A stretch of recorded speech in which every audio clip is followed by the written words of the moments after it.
Jess is somebody that we love. She is a remarkable mom, a remarkable human being. She does so many different things, but notably, she is the communications chair for Autism Speaks Southern California, which we're going to be talking about that a little bit more later on.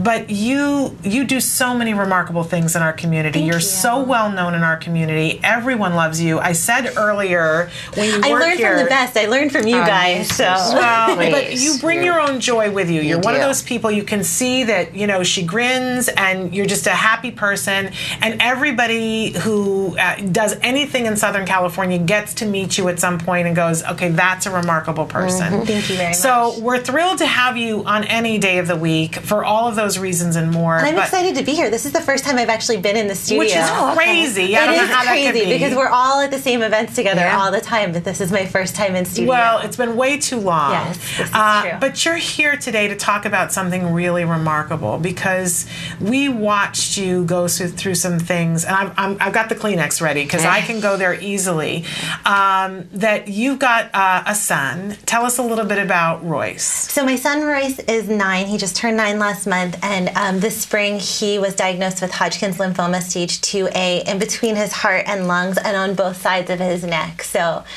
he went to school one day for 5 minutes. His one-on-one aide sent him home, sent him to me, and 11 hours later we were getting transported to oncology at Children's Hospital LA for lymphoma.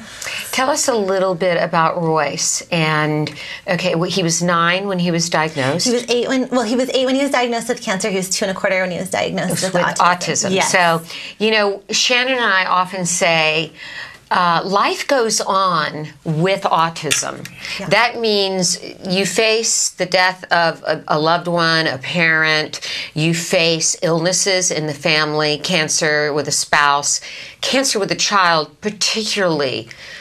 Really a rough road to travel. I mean, we have to face it. What you've been through has been just an extraordinary journey. It was a different year. A different year.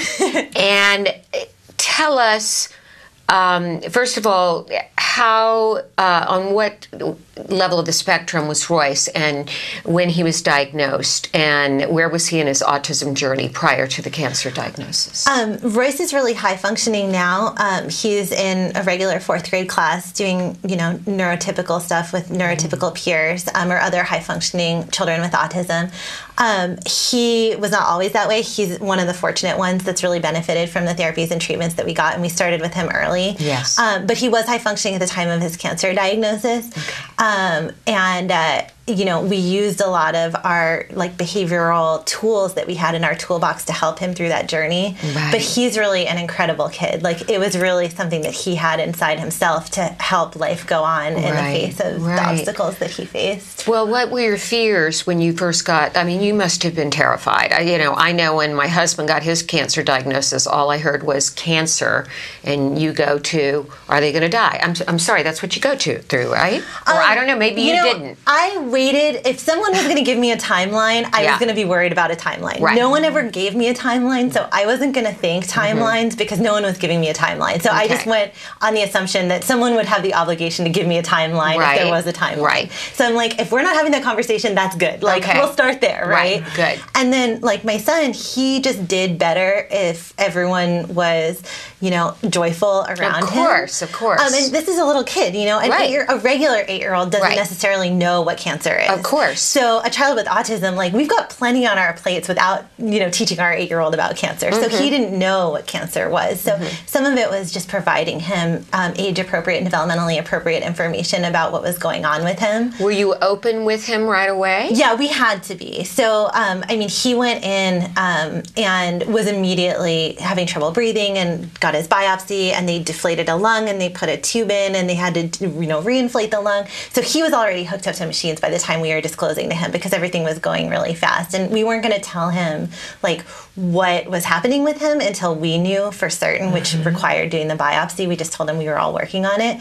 But by the time we acquired the diagnosis, within an hour, we were in there with Child Life and providing that information to him. And Child Life are the most amazing people on the planet. They are so incredible. Like, they are children translators, you know? It was just amazing. They That's had a great thing their to cancer know. We book. should have them on the show. Oh my gosh, it's amazing. Okay, childlike. And were they prepared then, or did you have to prepare them for knowing about autism? They are hip to the whole thing. Okay. It is incredible. And actually, we've had ABA and floor time providers who were formerly like doing ours as child life providers. So the two kind of intersect in an interesting way.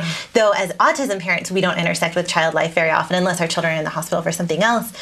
But they went in and they were prepared, and they had visual guides and move the cancer cell here, and I think there was Velcro involved, and it was like pecs about cancer. It's amazing. But you know, when you need it, you really need it. You're not going to sit there cutting out those little pieces and doing the whole thing. But, of course. But they were prepared. And so for Royce, this was tools. a very, probably, he felt familiar, he felt comforted, he felt with people that supported him. Yeah. And he understood. He did, and I think it's hard to get information like that. Like, he shed a couple tears, and I think he was scared, and then he was like, okay, so let's play Yahtzee, you know? Yeah, okay. He's like, let's, you know, go. They have a playroom on the floor. He's like, let's go to the playroom. He's still a child. Exactly. You can't ever forget that, can you? Exactly. He's still a little kid, you know? And so our biggest job was just providing him access to his childhood in the best ways that we could through that process. Okay.